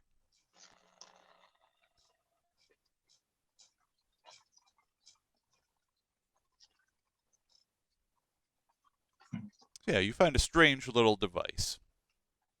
Strange device and a skeleton. Yep. Can I grab one of the skeleton's finger bones just for fun? Sure. Nice. It'll be a 0 weight item, I think, is probably fair on that.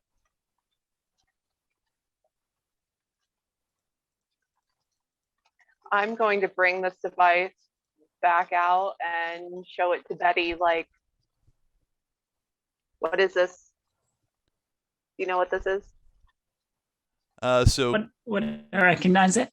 Betty does not recognize it. However, as Aiden's kind of handing it over to Betty to look at, Doc, you do manage to get a look at it yourself, and you realize instantaneously that it's a stealth boy.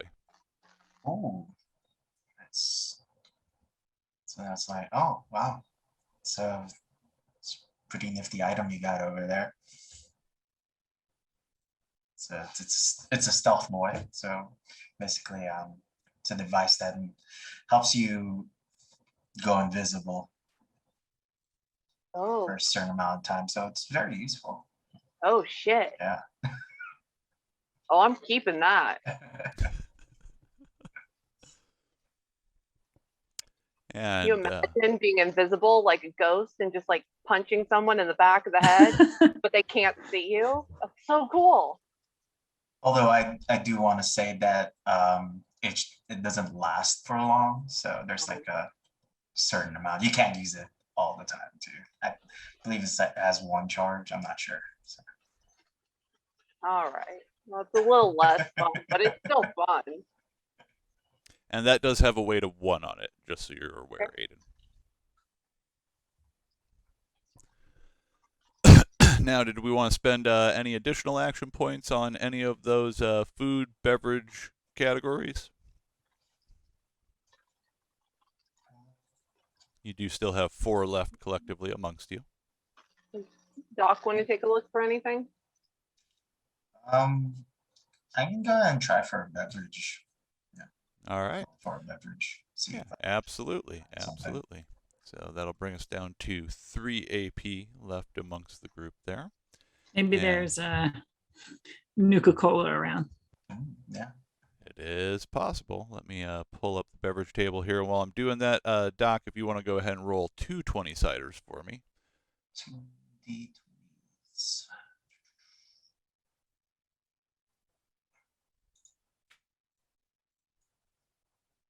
Yeah. All right, 29.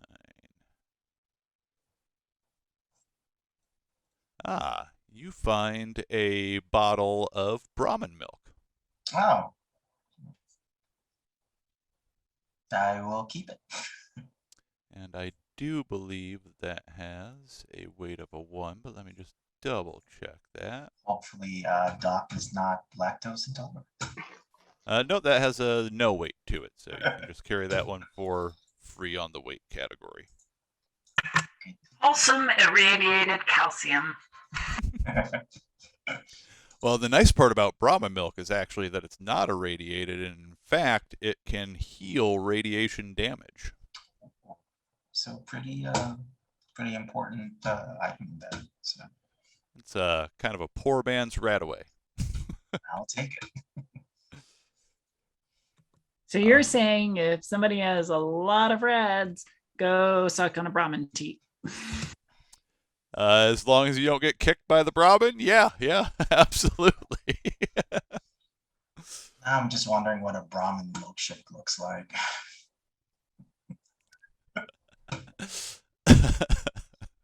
And do we want to spend any further action points here? I'm good. Yeah, I'm good. I'm good too. All right. Leaving behind any other potential loot that there could be here in the Red Rocket and choosing to move on.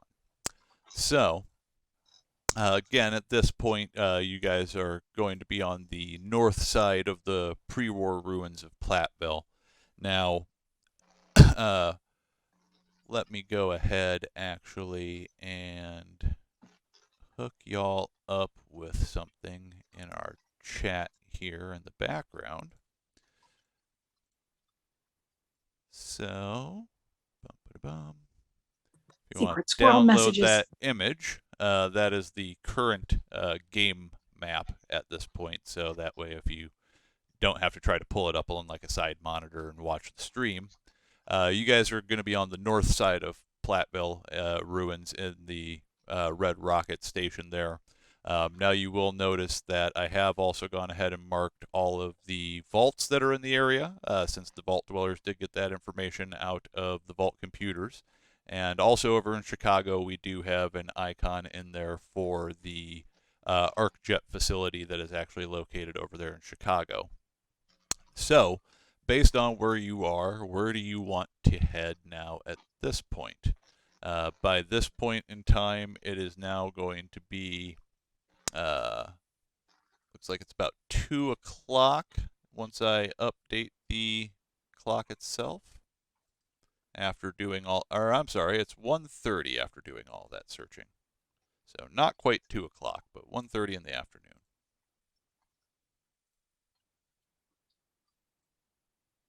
Well, if there's still enough daylight, I'm for getting started out towards the next I think we figured the next vault was on the way, so maybe hit that first. Yeah, you do have a vault. You're not sure which number it is, but there is supposedly a vault along the way. It's kind of built into the some of the larger hills that form off of the side of the Mississippi River. It's actually, once you get down into Illinois, one of the only areas in the region that has much in regards to hills still to the state. A lot of it's very flat locations. So, yeah, you can definitely start making your way that way. Now, one thing I do want to then point out, based on the way that you guys will be heading out of the ruins of Platteville, that is going to swing you by the military compound that is also in the town. Is there any desire to stop there and root around in a military facility? Now, I will point out that being a military facility, there could be some potential dangers that might lie in wait. It's more than likely going to have various security systems and things like that put into place that could potentially pose a hazard to your searching endeavors. However, on the same note, there may also just be no security systems in place there that are still functional, and it might be a treasure trove potentially, assuming it hasn't been completely looted over already. Well, I think that's probably something that we should all pitch an opinion in on. But Aiden is going to flip for her opinion, Haha, the coin. and that was a no. Okay, so Aiden thinks it might be a little risky. As much as I would want to get like possibly some military gear if it has it, I'm gonna go with Aiden on this one too. I mean, like our current mission is to go to this vault so that way she can do her quest. So let's go with that. My chassis is not built to withstand high caliber bullets. All right, That's very good. fair. Very good. Mine too.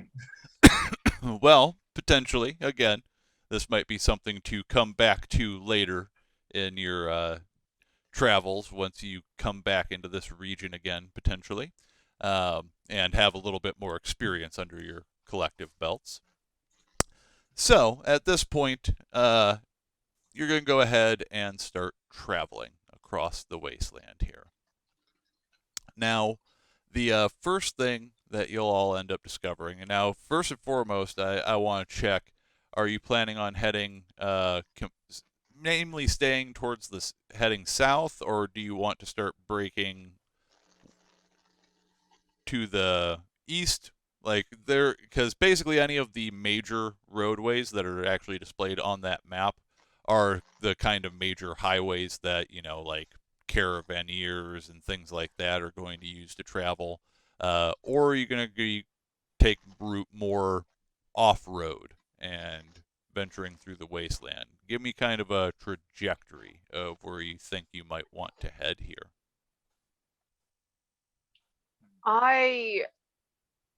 I'm more comfortable staying off main roads because it's less likely to run into someone with unkind motivations.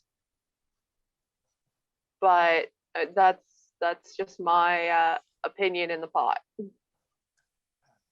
If we're not going to follow Fallout New Vegas rules too, I'm okay with not using the main roads because as everybody knows, in New Vegas, if you don't follow the main road, you might get across very dangerous species. Well, to be fair, since Doc, you do have a little bit of experience out in the broader wasteland, that is a very fair concern, actually. So, of course, on the roadways, it is going to be much more common to potentially run into actual people out there, and what their intentions happen to be is anyone's guess. But when you go and stray off those beaten paths, that's when you start running into the various critters of the wasteland, of which there are many.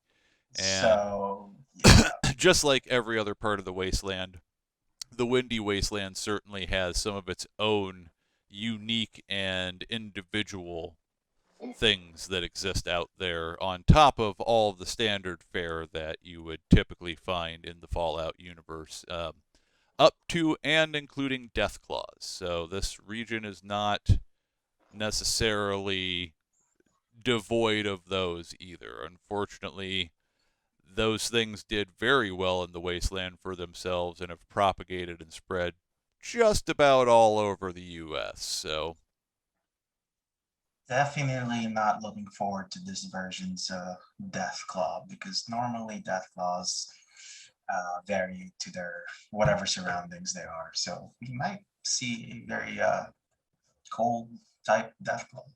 I don't know. it is possible. So it is a tricky call, to be fair. From Doc's perspective, both ways are going to present danger. It's just the type of danger that you potentially want to face. Now, some of that might also boil into how good any of you are at dealing with people. Because obviously with people, you have the ability to communicate. Yeah. But with the speech suggestion, we can definitely talk to these guys. I don't think speech would matter with animals. So I think I'm more for now thinking about it, I'm more for the main road. I'm comfortable deferring to the expert in this terrain. all right, so if we are following the main road, we're going to need to figure out when we want to start branching off to the west. Now, as you can see on the map that I sent to all of you there, and I'll go ahead and pull it back up for our audience so they can kind of see what we're talking about here a little bit. As you leave the ruins of pre-war Platteville, there is that highway that starts kind of almost in a straight line heading south. But as you go along, there are a couple of branch highways that start heading off to the west, or you could take it all the way down into those foothills by the Mississippi River and kind of take that down for a ways and then cut off onto a western highway that'll run you kind of straight by the vault itself. It really depends upon what kind of terrain you're looking to deal with, because you are still all on foot, obviously. So breaking to the west and then breaking back south a little bit later will keep you on more flatter kind of terrain, probably a little bit easier on the walking. But it will also, as a result, make you a little bit more exposed, as you'll just kind of be out in the open on a main pathway walking through the wasteland. The foothills will be much more difficult in regards to the terrain, and you can certainly run into more potential setbacks where the road itself might be in a state of disrepair and you have to branch off of it for a while and then connect back up to it. But you are now also working with the foothills and some forests, so there's a bit of cover. You're not quite as out in the open. They both kind of have their pros and cons. So which way are we thinking as a group that we want to head?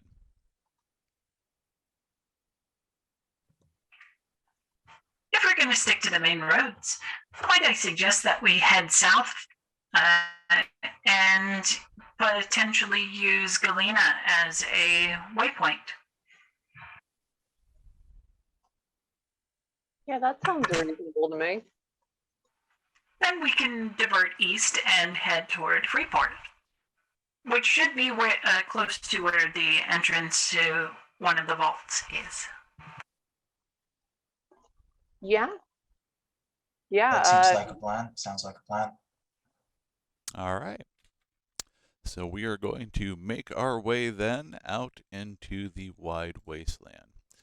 Now, I'm going to go ahead and do a little bit of behind the scenes quick Google map thing so that I can get a nice good rough read on how long some of this is going to take you guys.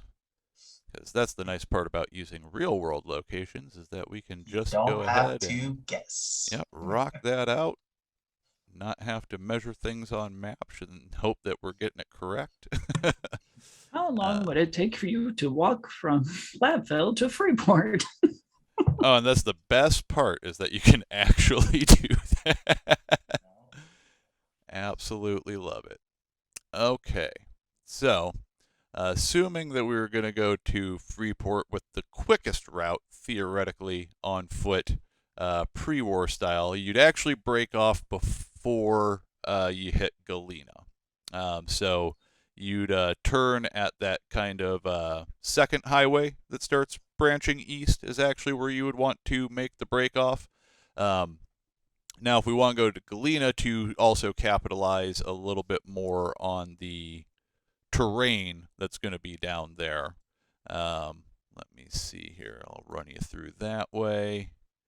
So that'll be about almost one full day's travel. 23 hours, 39 minutes on foot from Platteville all the way to Freeport.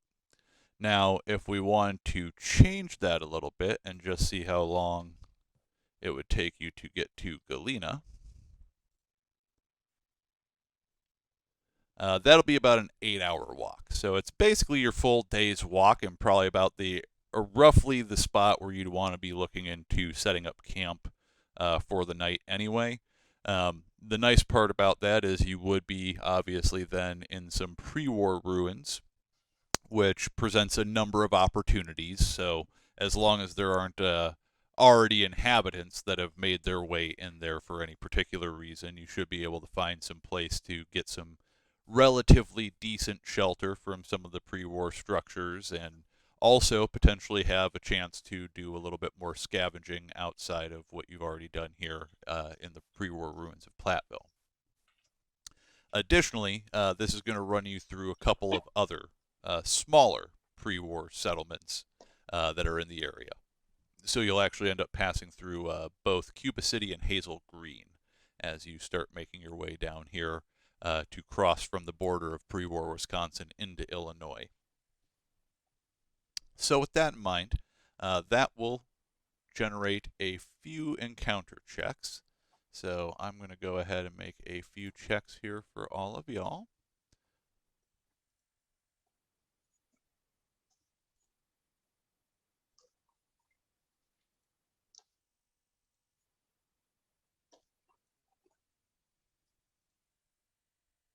Okay.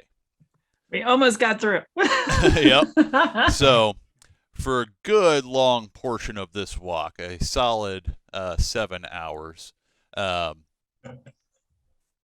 everything goes smoothly for the first good 6 hours of the trip. Then, right around that 7th hour, we run into a little bit of something. So, before we dive into that, is there like a radio station that we can tap into? not in this region, no. No. Okay. Yeah, you've been diligently scanning, as has Aiden and Katya's Pip Boys, for any radio signals, but unfortunately, yeah, in this area, it's all just quiet in that regard. Then I will have been serenading Aiden and Katya with my renditions of pre-war songs. Lovely, lovely. So let me double check a couple of things in regards to this. So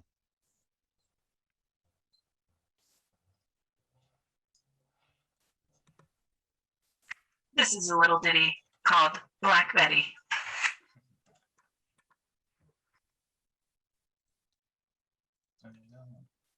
all right. Betty went.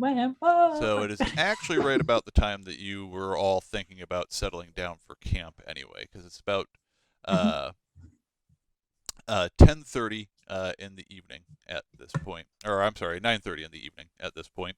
The sun is definitely set, but you still have at this time of year just a tinge of twilight left at this time. So you were really trying to push forward and see if you could just make it to the ruins so that you could bunk down for the evening, but it was starting to get a little sketchy when we finally come across our encounter.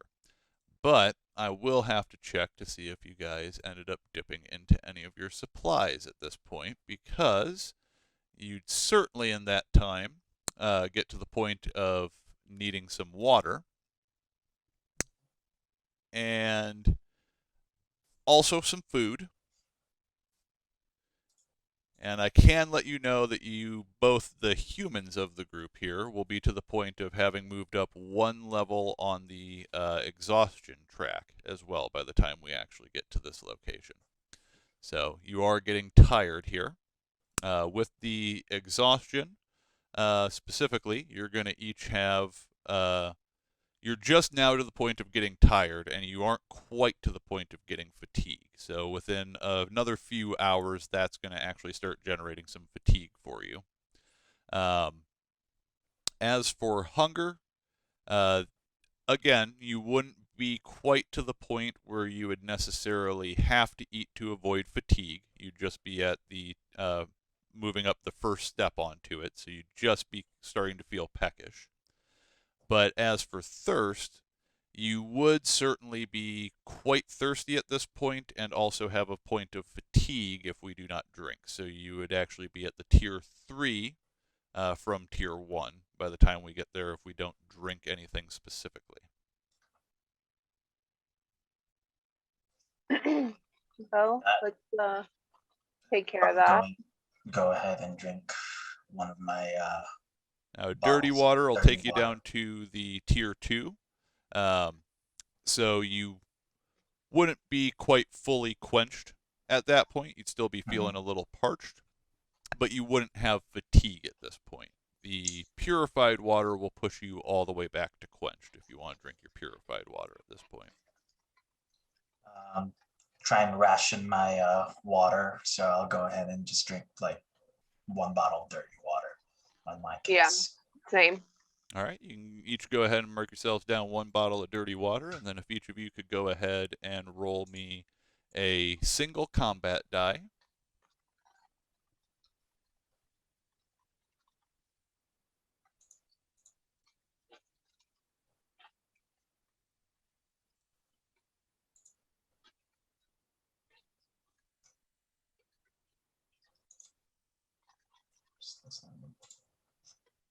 All right. So, Aiden, you ended up lucking out, and your second bottle of dirty water was perfectly safe. You didn't get any radiation off of it.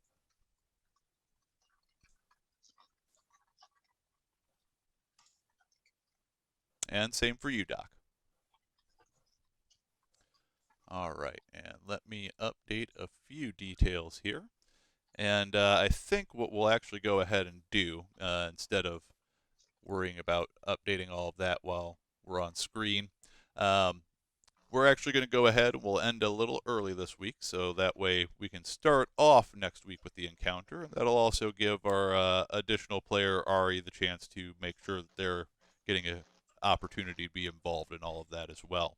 So we will find out exactly what your encounter is at the beginning of next week, as well as play through that, and then more than likely settle into camp in the ruins of Galena here. Ooh, a cliffhanger. Yep. Gotta leave you all waiting for a little bit more. So this week we ended up having a little bit of a lighter scenario where we just did a little bit of travel and some shopping and looting and role playing, but it's a role playing game. We got to have a chance to explore the characters a little bit, and of course it's a Fallout game, so there's all sorts of little fun random items and stuff to start building up to, so we want to make sure that the players get to do all of that as well. So thank you everybody for joining us once again for Fallout Windy Wasteland, and we will see you next week for episode 5, and hopefully with our full cast in tow. Have a fantastic evening. We love you.